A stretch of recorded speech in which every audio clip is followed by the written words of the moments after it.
지난 주일에 우리 말씀을 통하여서 환경의 지배를 받지 말고 환경을 이기는 자가 되자라고 그렇게 묵상했는데요.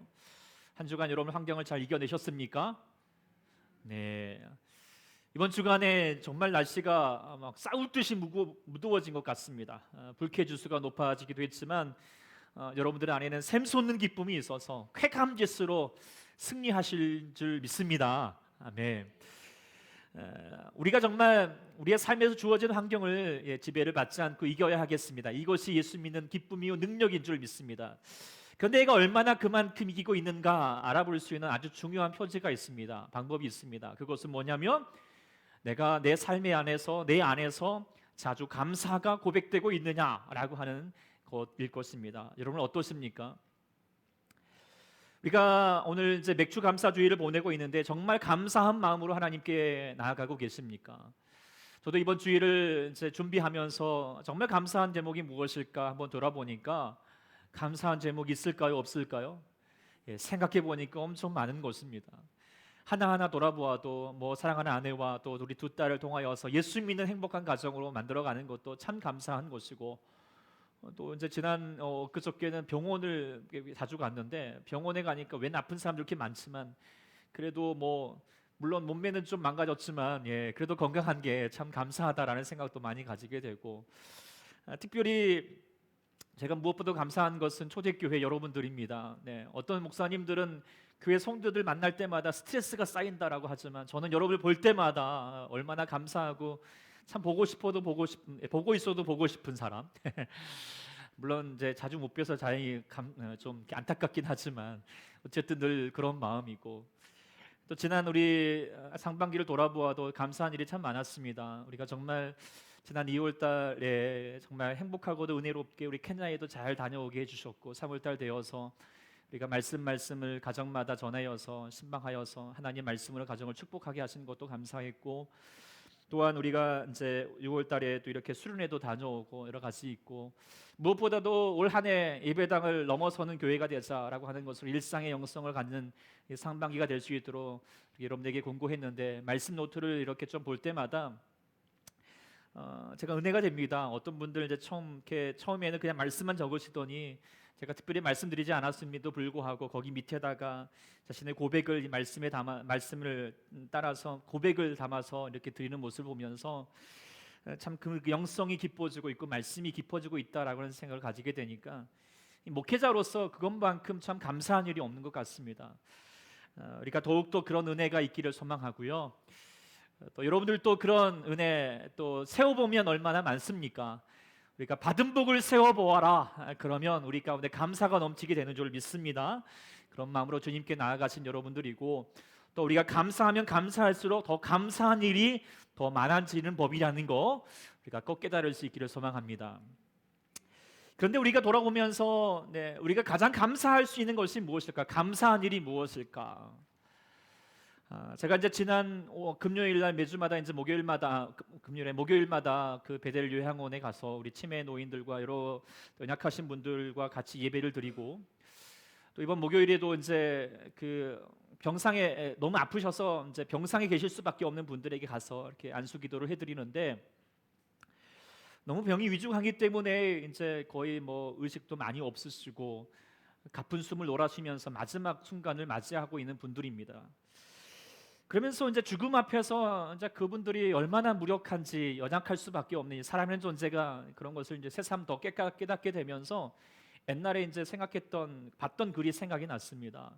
사람이라는 존재가 다 뭐 소위 말하면 나이 들면 똑같아진다라고 하는 것이죠. 한 40대가 되면은 지식이 평준화입니다. 배웠던 사람인데 어떤 대학을 나왔던 상관없습니다. 다 그 수준이죠. 게다가 또 이제 50대가 되면은 미모도 다 평준화됩니다. 이제 다 뭐 변장술이 이제 있을 뿐이지 다 거기잖아요. 그리고 60대가 되면은 힘도 다 평준화가 되고요. 70대가 되면은 재산도 평준화됩니다. 다 뭐 거기서 돈이 많다고 특별하게 더 멋지게 사는 것도 아니잖아요. 그리고 80대가 넘면서부터 평준화가 뭐냐면 그것은 생사의 평준화라는 것이죠. 사람이 마지막 때를 향하여서 목숨의 죽음 앞에서는 인생이 다 똑같다라고 그렇게 얘기하고 있는 것이죠. 그런데 우리가 세상에서 이렇게 말을 하지만 여기서 놓치고 있는 것이 있습니다. 그것은 이 인생의 죽음이 마지막이 아니라는 것이죠. 죽음 뒤에 더 중요한 삶이 남겨져 있다라고 하는 것이고, 그를 돌아보게 되면은 우리가 구원을 받았느냐 받지 않았냐에 따라서 인생은 평이하게 달라질 수밖에 없다라고 하는 것을 깨닫게 됩니다. 그래서 제가 요양병원에서 가서 이렇게 기도를 해드릴 때마다 옆에서 이제 원장님이 오셔서 이렇게 그분에 대해서 설명을 해주시는데, 대부분 많은 믿는 사람들이어서 감사한 마음으로 주님 나라를 소망하면서 가니까 하나님 꼭 붙잡아 주시고 하늘의 기쁨을 누리게 주십시오라고 그렇게 축복하면서 기도하지만, 어떤 분들은 이분은 예수 생전에 예수 믿었는지 모르겠다고 그렇게 하면 제가 그분을 볼 때마다 너무 안타깝고 너무 정말 간절해집니다. 하나님 정말 지금이라도 좀 눈을 떠서 기도할 동안에 아멘 하게 해주십시오. 구원받게 도와주십시오. 그러면서 정말 우리가 깨닫게 되는 것이, 우리가 무엇보다 세상을 살아가면서 세상이 다 뭐 이것저것 하지만 다 똑같은 것이지만 우리 안에서 다시 한번 예수 믿는 그 은혜를 갖고 가질 수 있다는 것이 얼마나 정말로 감사한 일인가. 다시 한번 이 은총을 우리가 아는 저희가 될 수 있기를 소망합니다.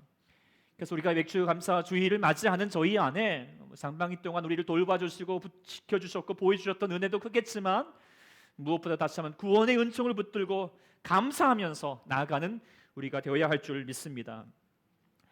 오늘 본문은 계속하여서 우리가 사도행전, 특별히 빌립보에서 복음을 전하는 모습들을 볼 수 있게 됩니다. 지난 주일에는 이제 우리가 이 사도 바울이 그리고 그 일행들이 감옥에 갇히는 아주 억울한 상황을 맞이했습니다. 그러나 그런 억울한 상황에도 불구하고 그 환경에서 굴하지 아니하고 하나님께 기도함으로 하나님께서 그 마음을 지켜주셔서, 그래서 환경의 지배를 받지 않고 오히려 환경을 이겨내는 그런 감사와 찬송을 드렸다는 것을 우리가 볼 수 있게 되었습니다. 근데 그렇게 환경을 지배하게 되면 뭐예요? 하나님께서 어떻게 해요? 하나님께서 또한 환경을 변화시킨다라고 하는 것이죠. 오늘 하나님께서 이제는 그 갇혔던 옥문을 흔들어 가지고 열어주셨습니다. 근데 이게 하나님의 역사이기도 하지만 또 한편으로는 간수에게는 아주 황당한 일이죠. 자다가 그 지진에 깨어가지고 일어났더니 옥문이 열려 있는 것입니다. 죄수들이 다 빠져나갔다고 생각했습니다. 그래서 이 간수는, 낙담한 간수는 검을 깨어가지고 검을 빼어서 자결하려고 했습니다. 왜냐하면 당시에 죄수가 도망을 치면 그 죄수가 받을 형벌을 이 지키는 간수가 대신 받기로 돼 있거든요. 그러니까 이 지금 죽으나 내일 죽으나 똑같다라고 생각하는 거였던 것이죠. 그렇지만 그때 그 순간 바울이 크게 소리치려서 말했습니다. 우리는 도망가지 않았다고 말한 것입니다. 간수가 가서 정말 봤더니 도망가지 않은 거예요. 간수가 의아했습니다. 야, 지금 이 사람들이 도망쳐야 될 사람들인데, 그것도 억울한 사람들인데 충분한 기회가 주어졌음에도 불구하고 도망가지 않은 것도 대단한 것이죠. 게다가 이 사람들이 정말 예사로운 사람이 아니구나라는 것을 깨닫게 되는 것은, 그 전에도 보니까 정말 이렇게 감옥에 왔는데, 임침한 감옥 가운데 왔는데도 그들은 뭐예요? 상황에 굴복하지 아니하고 하나님께 감사하고 기도하는 모습을 봤거든요. 그렇기 때문에 그는 바울과 실라 앞에서 두려워 떨면서 무릎을 꿇었습니다. 그리고 30절에 이렇게 말합니다. 내가 어떻게 하여야 구원을 받으리이까? 내가 어떻게 해야지 구원을 받으리이까? 아주 중요한 질문에, 삶의 중요한 질문을 던질 때 하나님께서 오늘 본문을 31절을 통하여서 아주 유명한 말씀이죠. 아주 귀한 말씀을 선포하였습니다. 우리 31절 말씀 읽겠습니다. 시작. 주 예수를 믿으라. 그리하면 너와 내 집이 구원을 받으리라. 아멘. 이 귀한 말씀이 선포되었죠. 그리고 간수는 정말 이 말씀을 받아들여서 예수님을 영접하고 또 나아가서 온 집과 더불어서 세례를 받고 바울과 실레를 영접하여서 하나님 믿는 기쁨이 가득하게 되었다라고 하는 것을 우리가 보게 되고, 또한 그걸로 끝나지 아니하고 바울이 정말 이게 이제 간수로서 죄수들을 놓쳤지만 그 모든 책임을 면할 수 있게 되는, 모면할 수 있는 상황까지도 열려지게 된 것을 볼 수 있게 됩니다. 그러면서 이 이야기를 보면서 우리가 예수 믿는 그것이 무엇인가, 구원의 역사가 무엇인가를 깨닫게 되면서, 그래, 예수님을 영접하게 되면 가족도 구원받게 되고 또한 우리의 삶의 어려운 것들도 그 다음에 해결된다라고 하는 것도 갖게 되는 믿음을 갖게 되죠. 그런데 우리가 오늘, 저는 이 본문을 통하여서 더 한층 더 깊이 있는 걸음을 나아갈 수 있어야겠다는 생각을 가지게 됩니다. 왜냐하면 오늘 본문 안에 구원에 대해서 심오한 진리를 담고 있습니다. 우리가 구원에 대해서 너무나도 쉽고 단순하게 생각할 때가 많습니다. 구원받는 거 예수 믿고 천국 가는 거다. 그렇지만 꼭 그런 건 아닙니다. 영접 기도했다고 천국 가냐? 그러지도 않습니다. 나더러 주여 주여 하는 자마다 천국 가는 것이 아니라고 분명히 말을 했습니다. 주 예수를 믿으라 그리하면 너와 내 집이 구원을 받으리라고 하는 이 말씀이 도대체 어떤 의미를 가지고 있는가? 우리 다시 한번 귀 기울여 봐야 알겠습니다. 그래서 오늘 이 말씀을 묵상함으로 말미암아 우리가 맥주 감사주일을 맞이하는 저희 안에 감사함, 무엇보다도 구원의 은총에 대해서 감사할 때 정말 하나님께서 원하시는 구원이 무엇인가, 그 은혜가 무엇인가, 그리고 또 내가 더 이루어야 될 구원이 무엇인가를 다시 묵상할 수 있는 시간이 될 수 있기를 소망합니다. 그렇다면 우리가 예수 믿어 구원받음이라고 하는 것이 무엇일까요? 네. 오늘 먼저 우리가 한번 생각해 볼 것은 먼저 첫 번째, 주 예수를 믿으라 라고 하는 단어 있죠. 주 예수를 믿으라. 죄송하지만 이제 이거를 좀 헬라어 본문으로 좀 이렇게 적어놨어요. 말씀 노트에다가 피스테오손 에피톤 쿠리온 이에순. 죄송합니다. 뭐 하여튼 그렇게 되는 말입니다. 근데 이 말을 좀 제가 이제 말씀을 드리고 싶은 것은 본문의 의미를, 원어적인 의미를 좀 살펴볼 필요가 있다는 것입니다. 믿으라라는 말이 이제 피스테오라고 하는 말, 피스테오손이라고 되어 있지만 이 단어가 어디서부터 어떤 뜻을 가지고 있느냐?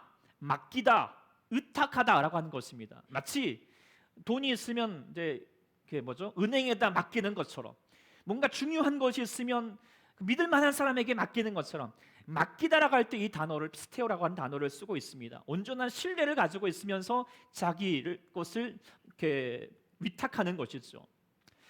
또 그러한 의미뿐만 아니라 주 예수라고 하는 단어 말할 때 주님이라는 단어는 여러분들도 들어봤겠지만 큐리오스라고 하는 단어입니다. 큐리온이라고 되어 있지만 예수님이 주인이다라고 하는 말을 이야기하고 있습니다. 이것은 지금 본문의 어떤 맥락 안에서 아주 중요한 의미를 가지고 있습니다. 큐리오스라고 하는 단어를 여기만 사용한 것이 아니라 바로 앞절, 지금 간수가 바울과 실라 앞에서 무릎 꿇으면서 하였던 말씀 30절에서 말할 때 선생들이여라고 하는 단어를 썼는데 본문에서는, 원문에서는 큐리오이 주님들이여라고 하는 단어를 썼습니다. 주님들이여 하는 단어, 주님이라는 것은 뭐 어떤 의미를 가지고 있냐? 그에게는 지금 나를 살려줄 수 있는 사람, 나를 구원할 수 있는 사람, 그 사람은 당신들입니다. 당신들이 나의 주인입니다 라고 그렇게 고백하고 있는 것이지요. 그때 바울과 실라는 말하는 것입니다. 내가 너희들의 주인이 아니다. 내가 너를 살릴 수 있는 사람이 아니다. 누가 너를 살린다? 예수님이 너를 살리는 주인이다 라고 말하고 있는 선포입니다.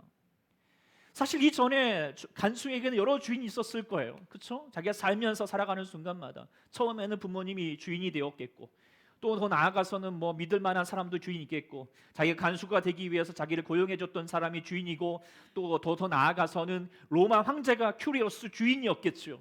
그리고 지금에는 지금 바울과 실라가 나를 구원해 주시는 사람이야 라고 그렇게 주인이라고 여기면서 상황 따라서, 때때 따라서, 조건 따라서 주인이 늘 항상 바뀌는 것이죠. 여러 주인을 모시고 사는 거예요. 그런데 우리의 구원은 뭐냐면 그런 여러 주인이 주인이 아니다. 바로 누가 주인이다? 예수님만이 주인이다라고 하는 것을 분명하게 선포하는 것이죠. 그래서 주 예수를 믿으라라고 하는 것은 주인 바꾸기입니다. 주님만이 나의 주인이시고, 믿으라라는 것은 뭐예요? 그러면 그 내 주인께 뭐예요? 나의 삶을 맡기겠다, 위탁하겠다라고 하는 뜻을 가지고 있습니다. 그런 의미로 봤을 때 다시 한번 묻겠습니다. 여러분, 주 예수님을 믿으십니까? 정말 주 예수님을 믿으십니까? 그리할 때 주의 구원을 이루게 될 줄 믿습니다. 그렇다면 정말 예수님만이 주인이십니까?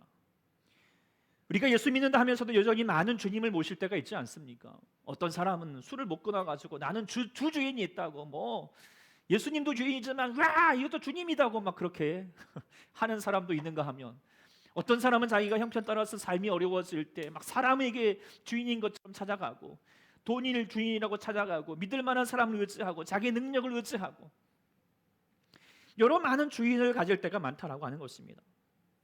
무엇보다 우리가 예수 믿으면서 예수님보다도 주인 삼고 있는 대상이 무엇입니까?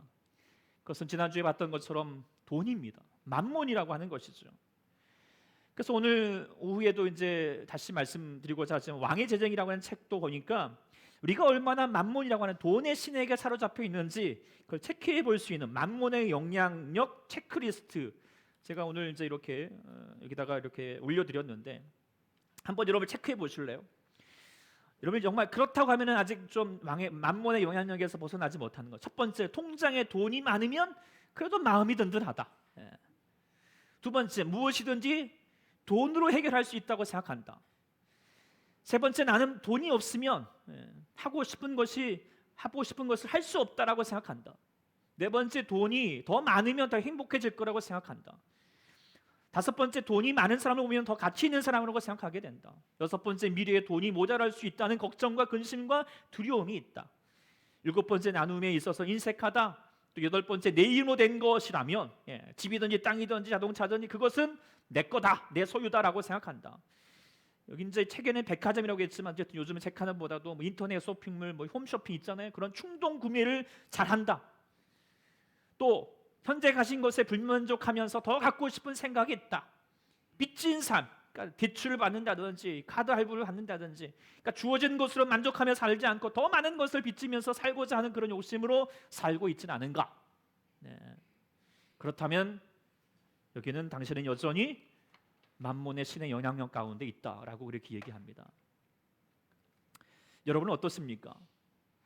하나님의 능력보다도 돈의 능력을 믿지 않으십니까? 주님 한 분만으로 절대 만족 못하고 그래도 돈이 있어야 된다고 생각하지 않으십니까? 그렇다면 여전히 나는 예수님이 나의 주인이 아니십니다. 주 예수가 되지 않은 것입니다. 예수도라고 그렇게 합니다. 예수 믿는다는 것은 주인 바꾸기입니다. 우리가 주인을 바꾸기를 결정하지 않으면 하나님의 구원의 역사는 우리 가운데 일어나지 않습니다. 말만 주여 주여 하면서 내가 예수님을 주인으로 주인으로 인정하지 않으면서 내 삶에 불만족이면서 왜 하나님 나에게 이거 주시지 않습니까? 라고 하면은 하나님 보시기에 황당할 수밖에 없는 것 아니겠습니까? 그런데 우리가 기억해야 됩니다.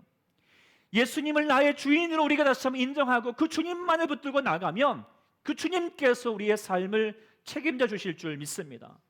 주님이 강조하셨습니다. 너희가 염려하지 말라, 두려워하지 말라. 무엇을 먹을까, 무엇을 마실까 염려하지 말라. 무슨 뜻이겠습니까? 내가 채워주겠다는 것입니다.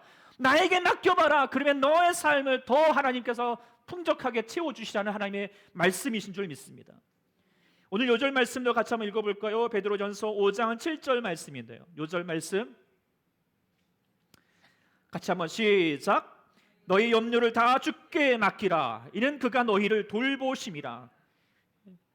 주께 맡기라. 맡기라는 것은 뭐예요? 믿으라는 거예요. 하나님께 믿으라. 무엇을 믿으라? 너희 염려를 하나님께 다 맡길 수 있도록 믿으라는 것입니다. 여러분 이 말씀 믿으십니까? 그렇다면 여러분이 신뢰할 게 있습니다. 맡긴다는 것은 뭐예요? 전적인 신뢰입니다. 그리고 더 나아가서는 내 삶의 공급자는 내가 맡긴 그분, 바로 하나님을 통하여서 공급된다라고 하는 믿음이죠. 하나님이 나의 삶을 책임져 주실 것이다. 나를 인도해 주실 것이다. 붙잡아 주실 것이다. 이 믿음으로 승리할 수 있기를 소망합니다.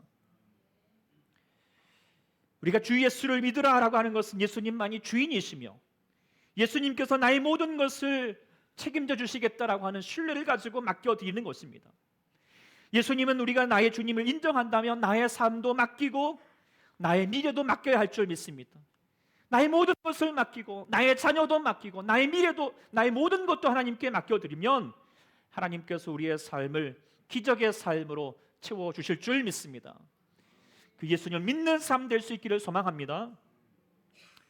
두 번째 우리가 돌아볼 것은 무엇인가? 그 믿음이라고 하는 것은 구원받는 것이라고 하는 것은 바로 그리하면 너와 내 집이 구원을 받겠다라고 말씀하십니다. 오늘 본문을 보면서 주님께서 구원을 선포하시는데 너 예수 믿으면, 너 예수님만을 주인으로 섬기면 자 내가 구원받는 걸로 끝나지 않고 뭐해요? 너의 집이 구원을 받게 될 것이다 라고 얘기를 하고 있습니다. 범위를 확대하였습니다. 왜 그러셨을까요? 이것은 구원에 대한 중요한 인식이 여기에 담겨져 있다라고 하는 것을 깨닫게 됩니다. 자, 먼저 생각해 볼 것은 죄수가 생각했을 때 지금 생각하는 구원은 무엇이었을까요? 그 앞에서 30절에서 선생님들이여 내가 어떻게 구원을 받으리까라고 말할 때 그 구원이라고 하는 것이 무엇이었을까요? 그것은 위기모면이었겠죠. 지금 죄수들을 지금 놓쳤습니다. 탈출 지키지 못했으니까 죄수들이 당할 형벌을 내가 갖게 되어서 나도 내일이면 꼼짝없이 죽게 될 거라고 하는 그 위기의 상황에서 어떻게 해요? 벗어나게 되는 거. 이것이 구원이라고 생각했겠죠. 그것을 구하는 것입니다. 즉 지금의 상황에서 벗어나는 거.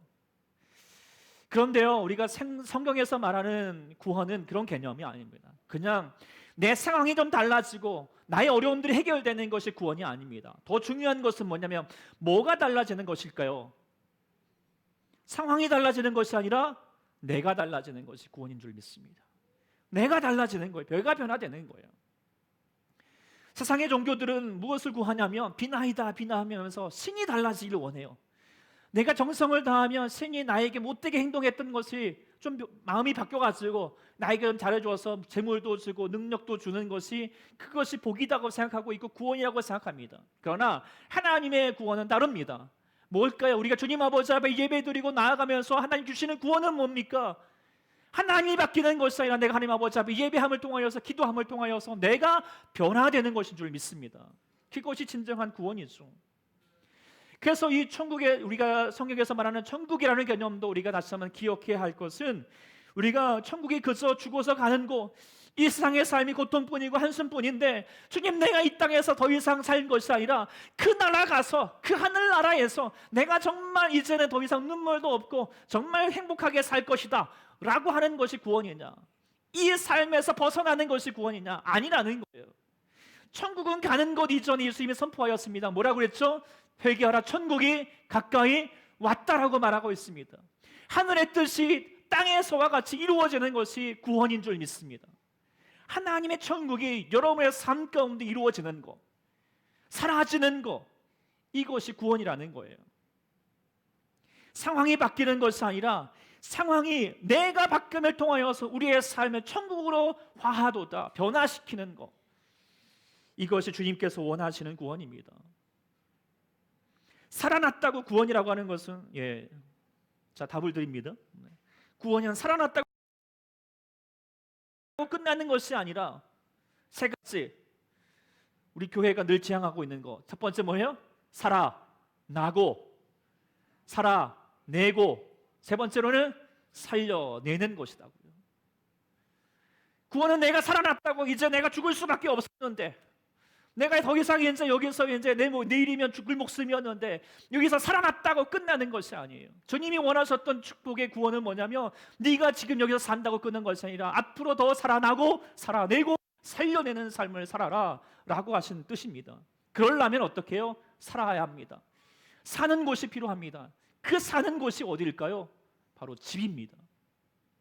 집 한 사람들이죠. 식구들이죠. 그 사는 곳에서 하나님의 구원의 삶을 실천하라는 것인 뜻을 가지고 있음을 묵상하게 됩니다. 어느 청년 집회에서 설문지를 돌렸대요. 그 첫 번째 질문이 당신이 가장 미워하고 당신의 마음을 힘들게 하고 상처 주었던 사람이 누구입니까? 라고 질문을 했더니 그때 그 응답이 충격적이었대요. 63%가 바로 나의 부모다라고 대답을 했다는 것입니다. 교회 다니는 청년들의 대답입니다. 자녀들에게 예수 믿어라, 교회 다니라라고 주장할 것이 아니라 예수 믿어서 좋구나라고 하는 것을 여길 수 있도록 해야 되는 것이겠습니다. 가정을 천국으로 만들어야 되는 것이 우리의 구원의 삶일 줄 믿습니다. 팀 켈러 목사님이 결혼을 말하다라고 하는 것에서 위기를 만난 어떤 부부들을 상담하는 경우들이 많은데 그럴 때마다 그 위기 만난 부부들이 이렇게 말합니다. 아이고 결혼이 이렇게 힘든 줄 몰랐어요. 사랑이 이렇게 어려운 줄 몰랐어요. 정말 청생연분이라고 하면은 그런 사랑의 마음이 자연스럽게 흘러나와야 되는데 그러지 못한다는 것입니다. 왜 이렇게 힘들까요? 그런 사람을 만날 때마다 이 목사님이 계속 되묻는다고 합니다. 배우자를 사랑하는 것만 그렇게 힘들까요? 직장 생활에 이렇게 힘들 줄 몰랐어라고 탄식할 새는 없나요? 학생들은 공부가 이렇게 힘들 줄 몰랐어 한탄할 때가 있지 않습니까? 프로 운동 선수는 운동이 저절로 잘 됩니까? 네, 아니에요. 그렇죠, 맞아요. 저절로 되는지 않습니다. 귀한 것일수록 저절로 되는 것 같지 않습니다. 그냥 지는 것이 아니라 어떻게 해요? 살아내야 합니다. 구원의 삶도 마찬가지라는 거예요. 우리의 삶의 과정도 마찬가지죠. 제가 이제 하여튼 믿거나 말거나 어떤 분들이 어떤 자매가 야 나도 우리 목사님 같은 신랑을 만났으면 참 좋겠어요. 이렇게 얘기를 해요. 네, 그냥 기분 좋으라고 하는 말일 수는 있겠지만 그런데 뭣도 모르고 하는 소리죠. 네. 저희 아내가 그렇게 말을 들으면 뭐라 할까요? 아, 나 살아보십시오. 이렇게 얘기할 거예요. 네. 근데 저도 알아요. 제가 이제 26살에 일찍 결혼을 했는데 26살에 그때 결혼하면서 저는 생각했어요. 야, 뭐 결혼하고 나면 남편으로서 아빠로서 잘 살 수 있을 거라고 그렇게 생각을 했어요. 남편 노릇 정도야 뭐. 그런데요, 살아보니까 그게 쉽지가 않은 거죠. 그러면 제가 깨닫게 되었어요. 제가 얼마나 준비 없는 남편이었고 준비 없는 아빠였는지 깨닫게 될 때가 얼마나 많은지 모릅니다. 그렇지만 제가 그래도 결혼하고 이 가정을 하나님 뜻대로 살아보려고 살아내려고 하면서 어떻게 철이 들어갔습니다. 이기심을 꺾어가고 인내하는 법을 배우고 섬기면서 사랑하는 법을 배우게 되는 것 같습니다. 그러면서 그래도 이만큼 좀 되어가는 거. 그러니까 지금의 모습으로 보면서 야 이런 목사님 만났으면 참 좋겠다 그러지 않습니다. 하나님께서 이만큼 만들어 주셨기 때문에 그나마 조금 사람답게 사는 것 같다는 생각 가지게 됩니다. 그러니까 뭐냐면 결국 깨닫게 되는 것은 우리의 삶을 가장 변화시키는 것이 어딜까? 그것은 바로 가정이라는 것이죠. 가정을 통하여서 우리의 삶을 하나님의 인격으로 만들어 가신다라고 하는 것을 우리가 깨닫게 됩니다. 그래서 주님께서 원하시는 구원의 삶을 어디에서 이루라? 가정에서, 네 집에서 먼저 이루라고 하셨다라고 하는 것을 깨닫게 되고 또한 그것은 약속의 말씀입니다. 네가 그렇게 구원의 삶을 살게 되면은 네가 네 성질대로 네 원하는 대로 살지 않고 이제 내가 너 하나님 나라로 네 가정을 너의 삶을 통하여서 너 가정을 그렇게 변화시켜 줄게라고 하는 그 약속의 말씀일 줄 믿습니다. 오늘도 그 말씀을 붙들고 나아가는 저희가 되어야 하겠습니다. 우리가 너와 네 집이 구원을 얻으라고 하는 것은 이 구원에 대한 놀라운 섭리의 말씀이 여기 있는 것이죠. 내가 이 지금의 어려움에서 벗어나는 거 나 혼자 뭐 괜찮아지는 것이 아니라 나의 삶을 통하여서 나도 살지만 다른 사람도 살아나고 살려낼 수 있는 삶으로 나가게 되기를 원한다라고 하는 거.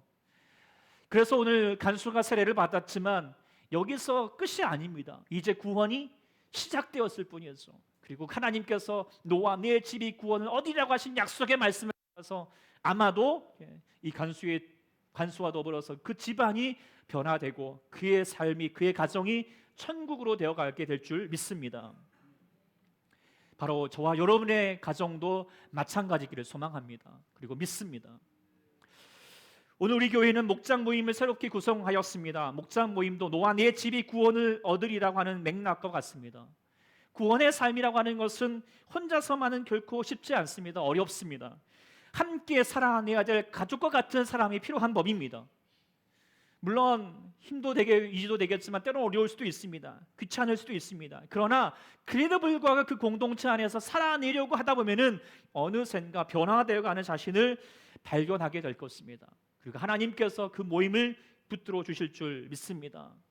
우리 모두 그렇게 서로 살아내고 살아낼 수 있는 그런 초대교회 성도가 될 수 있기를, 공동체가 될 수 있기를 소망하고 기도합니다. 오늘 맥주 감사 주일 되돌아보면은 하나님께서 우리의 삶에 주어진 것이 참 많지만 가장 감사한 것이 무엇일까요? 주께서 나를 구원해 주셨던 은총. 바로 지금도 내 안에 계셔서 나의 삶을 하나님의 구원의 삶으로 만들어 가시는 것이 가장 고마운 삶 아니겠습니까? 만일에 내 고집대로 내 성질대로 살았다면 어떻게 되었을까요? 그래도 주님께서 나를 잘 만져주셔서 그래도 이만큼 사람 되게 하시고 조금이라도 예수님 닮게 해주셔서 나도 살고 내 가정도 살고 우리의 모든 삶도 살게 해주셨던 모든 것도 바로 모두가 다 하나님의 은혜 아니겠습니까? 그래서 우리는 고백할 수밖에 없습니다. 나 된 것은 다 하나님의 은혜입니다. 하나님의 은혜인 줄 믿습니다. 그 고마운 마음을 가지고 오늘 또 이 상반기뿐만 아니라 하반기도 이 구원의 삶을 이루어낼 수 있기를 소망합니다. 나의 삶의 주인은 오직 예수님밖에 없다. 그리고 나의 삶을 하나님께 의탁한다, 맡겨드린다. 그리고 주님께서 그 함께 나를 돌보시로 말미암아 나뿐만 아니라 나의 가정도 우리가 구하는 모든 공동체도 변화시켜 줄 것이다 라고 하는 그 약속의 말씀을 붙들고 나아가는 우리 모든 구원받는 백성 될 수 있기를 간절히 축원합니다. 아멘. 기도하겠습니다. 하나님 아버지, 오늘도 주님께서 우리 가운데 구원의 은총을 허락하시고 주께서 우리 가운데 착한 일을 시작하신 주님께서 그리스도 예수의 날까지 우리의 삶의 구원의 삶을, 천국의 삶을 이루게 하시니 참으로 감사합니다. 우리가 오직 세상의 어떤 것도 의지하지 않냐고 주님께 우리의 삶을 맡겨드립니다. 하나님 주관하여 주시옵시고 붙들어 주시옵시고 채워 주시옵소서. 우리 사랑하는 성도들의 삶 가운데 염려하지 않게 하시고 우리의 염려를 우리 나의 주인 되신 예수님께 맡김을 통하여서 우리의 삶을 돌보시는 주님을 통하여서 그 은혜를 누리고 감사하고 나도 살 뿐만 아니라 다른 사람도 살려낼 수 있는 귀한 구원의 사람이 될 수 있도록 역사하여 주시옵소서. 감사드리며 예수님의 이름으로 간절히 기도하옵나이다. 아멘.